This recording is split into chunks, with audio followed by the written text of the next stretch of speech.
di Giacomo. La difficulté que nous avons, aussi bien avec Pierre qu'avec Jacques, c'est que ce sont des gens qui, en tout cas de manière directe, n'ont laissé aucune trace. C'est-à-dire que les gens qui parlent de Pierre ou les gens qui parlent de Jacques sont des gens qui soit ont été en conflit avec l'un ou l'autre, soit qui présentent l'un ou l'autre comme des figures importantes, mais ce sont toujours des présentations extérieures.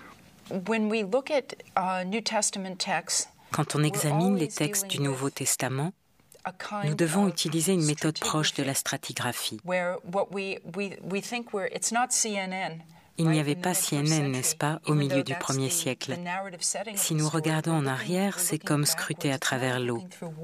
Plus c'est profond, plus c'est obscur.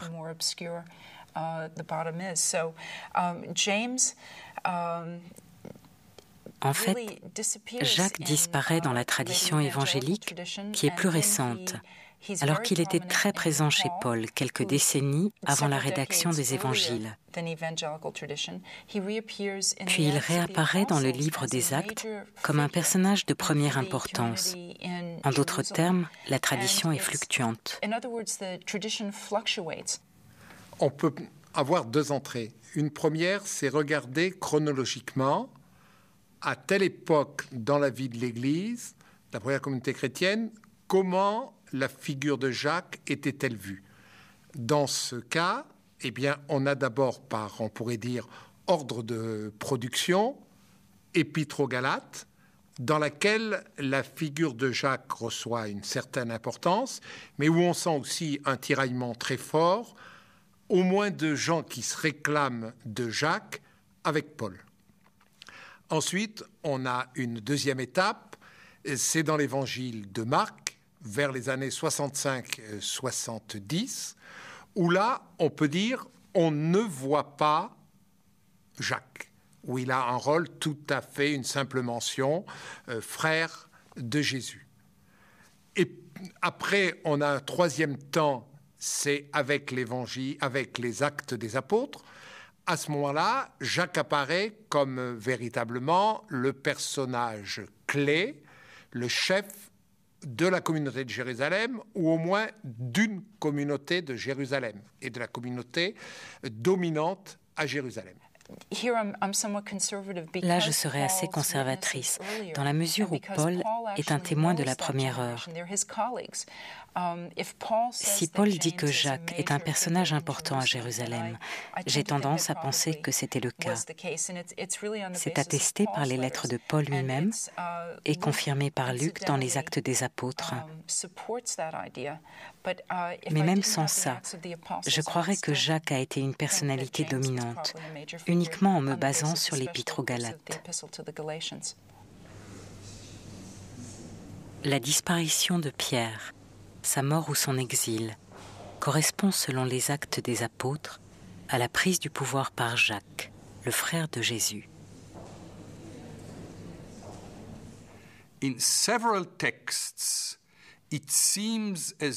D'après plusieurs textes, il semble que durant la première décennie, et même la plus grande part de la deuxième décennie suivant la mort de Jésus, Shimon, Képha, Pétros, Pierre était le principal chef du groupe.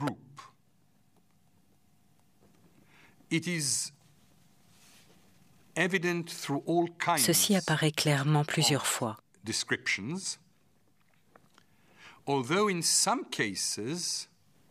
Même si dans certains cas, quand les chefs se réunissent, ce n'est pas Pierre qui parle en premier, mais Jacques. Il y a toujours cette ambivalence.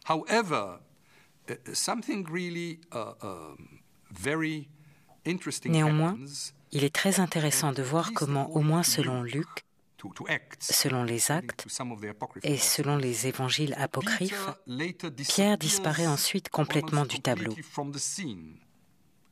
Soit il est parti à l'étranger, soit il a quitté la Judée, soit quelqu'un d'autre a pris sa place. Pierre peu à peu s'élimine, on nous dit qu'il se déplace continuellement, À partir du chapitre 12, on nous dit d'une certaine manière sa fin, car il sort de manière très curieuse de notre champ d'observation, puisqu'il est en prison et il va être libéré par un ange. On est en train de nous dire que Pierre part vers d'autres lieux, que c'est sa mort pour la communauté de Jérusalem, qu'il part vers d'autres lieux et que le Seigneur le protégera dans ses nouvelles occupations ou dans son nouveau parcours. Alors, si nous revenons aux frères du Seigneur, nous avons Jacques qui désormais a le champ libre à Jérusalem. Et que ce soit la version de Galates qui accentue moins ce trait, mais surtout le récit des Actes des Apôtres, au moment de l'Assemblée de Jérusalem, l'homme fort, comme on dit aujourd'hui, c'est Jacques. Alors il y a deux mystères qui sont attachés à la personne de Jacques. Le premier mystère, c'est la raison pour laquelle Jacques a succédé à Pierre comme figure éminente de la communauté de Jérusalem. Donc c'est une communauté dans laquelle les premiers chrétiens ont très tôt reconnu une place particulière, une autorité particulière, une communauté qui s'est arrogée un droit de regard, voir par exemple ces incursions dans les communautés fondées par Paul, qui s'est arrogé un droit de regard qui a été reconnu. Enfin, reconnu et contesté à la fois par Paul, mais il n'empêche que Paul va monter à Jérusalem pour cette fameuse assemblée de 48-49. Peut-être n'avait-il pas le choix, mais ça signifie bien que la communauté de Jérusalem, avec Jacques à sa tête, a bénéficié d'une autorité à nul autre pareil dans les premières décennies, après la mort de Jésus. Bon, donc, premier mystère, pourquoi Jacques a-t-il succédé à Pierre ? Deuxième mystère, pourquoi une autorité si forte a-t-elle été donnée, a-t-elle été conférée à quelqu'un qui ne faisait pas partie des 12 ? Autrement dit, qui peut se substituer à la présence physique de Jésus ? Il y a certainement eu des réponses différentes. Dans la famille de Jésus, la réponse a dû être que la succession était garantie par la famille. On va poursuivre l'œuvre que Jésus a commencée en attendant la réalisation du royaume de Dieu. Prossimamente l'intervento di Dio, la realizzazione del regno di Dio. Si on essaie d'imaginer le tableau du christianisme 30 après Jésus-Christ, n'est-ce pas? Au fond, qui est Jésus pour tous ces gens? Alors on voit très bien qui il est pour les Galiléens. À Jérusalem, on voit très bien qui il est pour les pèlerins. Probablement qu'il a parlé, visiblement il a fait quelque chose qui ne devait pas au temple, visiblement il est apparu vivant. Et alors, suite aux apparitions, et au moment où ces réseaux qui forment le christianisme primitif se mettent en place, on voit apparaître tout d'un coup Jacques comme figure nouvelle. Et on voit apparaître la famille de Jésus. C'est une structure qu'on connaît extrêmement bien, n'est-ce pas? De nouveau, si vous prenez les figures philosophiques, les maîtres psychanalystes, etc., au fond, où est l'héritage, n'est-ce pas? Est-ce que l'héritage, ce sont les disciples ou est-ce que l'héritage, c'est la famille?